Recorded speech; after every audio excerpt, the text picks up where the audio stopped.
In this video, I'm going to teach you human brain. Human मस्तिष्क के बारे में यानी ब्रेन के बारे में हम लोग यहाँ पर पढ़ने जा रहे हैं. Human brain is divided into three parts. Number 1 is the forebrain, number 2 is the midbrain, and number 3 is the hindbrain. इसको इसके टर्म्स में हिंदी में भी इसको अग्र मस्तिष्क, मध्य मस्तिष्क और पश्च मस्तिष्क के नाम से जानते हैं. इस वीडियो में आपको सिर्फ मैं ये वाला पार्ट पढ़ाने जा रही हूँ ताकि वीडियो आपके रेंज के अकॉर्डिंग बन जाए. आइए चलते हैं. Forebrain is further divided into 3 parts. ये हमें फिर से 3 पार्ट में डिवाइडेड मिलता है. सबसे पहला वाला पार्ट कहलाता है सेरेब्रम, जो 2 हाफ पार्ट से मिलकर बना है. कंसीडर करिए कि ये जो डायग्राम आपके सामने बना है ये डायग्राम मेरे ब्रेन का है, तो मैं उस डायरेक्शन में खड़ी हो जाती हूँ, मैं ऐसे खड़ी हो गई. अब ये मेरे ब्रेन का ये हिस्सा जो क्रेनियम के अंदर है, ये वाला हिस्सा ये कुछ ऐसे लगा हुआ है, यहाँ से यूं और ये ब्रेन यूं जा रहा है. ठीक है, तो जो सेरेब्रल पार्ट है वो आपकी ब्रेन का सबसे बड़ा हिस्सा, लार्जेस्ट हिस्सा, ये दिखाई दे रहा है लार्जेस्ट हिस्सा, ये सेरेब्रम. फिर से क्रेनियम के हिसाब से मैं फिर ऐसे खड़ी हो जाती हूँ. क्रेनियम माने वो हिस्सा जिसके अंदर ब्रेन है, तो जो बोन्स क्रेनियम की हैं उसी के बेसिस पे इस सेरेब्रम के पार्ट्स भी दिए हुए हैं. यानी इस वाले हिस्से को हम फ्रंटल कहते हैं, इस वाले हिस्से को हम पैराइटल कहते हैं, कान के पास वाले हिस्से को हम लोग टेम्पोरल कहते हैं और पीछे वाले हिस्से को, इस हिस्से को हम ऑसिपिटल कहते हैं. ये जो 4 नाम मैंने लिए वो इस सेरेब्रम के हिस्से.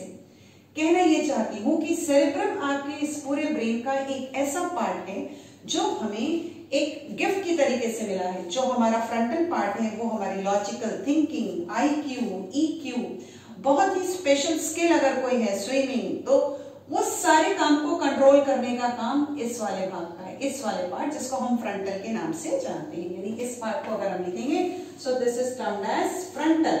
और ये जो फ्रंटल पार्ट के वो सेरेब्रम के हिस्से की बात हो रही है इसकी. अब आइए आप यहाँ वाले हिस्से को पैराइटल. इस पैराइटल में सेंसेशन मिलता है कोल्ड का, हीट का, पेन का, टच का, तो वो पैराइटल वाला पार्ट हो गया. टेम्पोरल कान के पास है तो कान में सुनने के लिए, यानी जितने तरीके के साउंड्स आपको सुनाई देते हैं उनका अलग अलग परसेप्शन जो इसका सेरेब्रल हेमिस्फीयर का जो टेम्पोरल वाला हिस्सा है वो आपको देता है.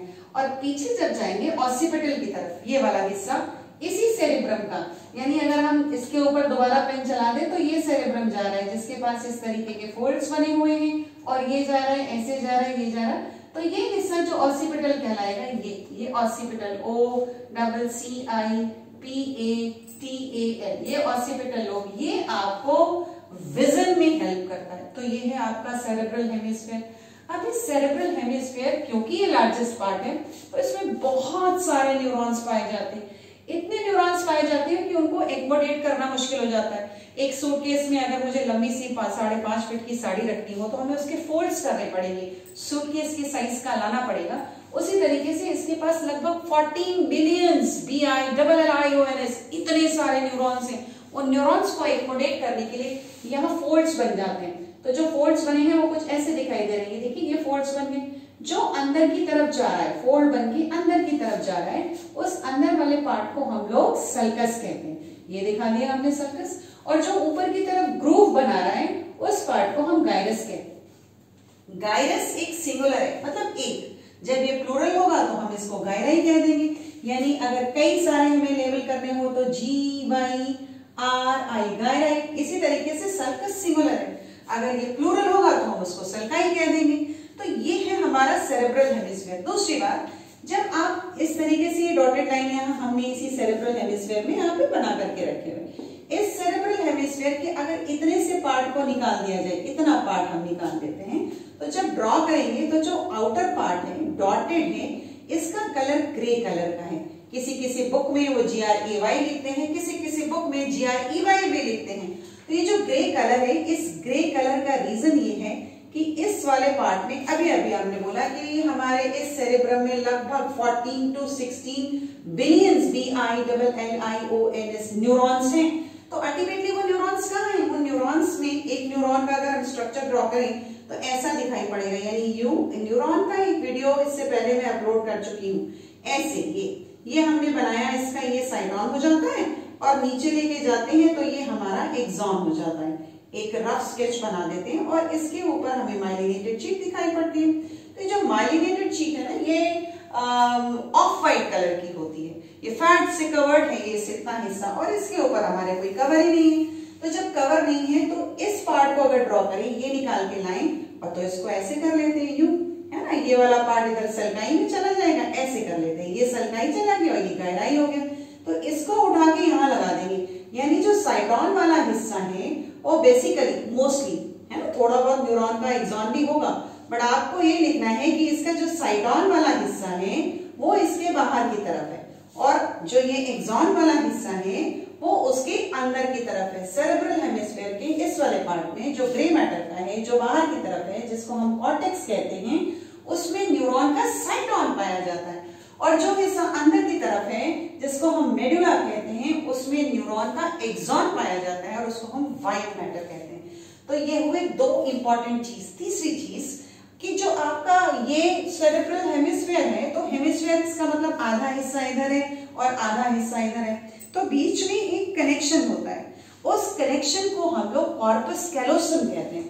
कॉर्पस कैलोसम को ढूंढ लेते हैं, भाई कहाँ गया कहाँ गया, ये देखिए कॉर्पस कैलोसम। तो जो कनेक्शन है उस कनेक्शन को ये ड्रॉ करके दिखाया हुआ है, ये हमारा कॉर्पस कैलोसम हो गया। क्या करता है ये कि एक हेमिस्फीयर का मैसेज इस तरफ, यानी राइट का मैसेज लेफ्ट की तरफ और लेफ्ट का मैसेज राइट की तरफ।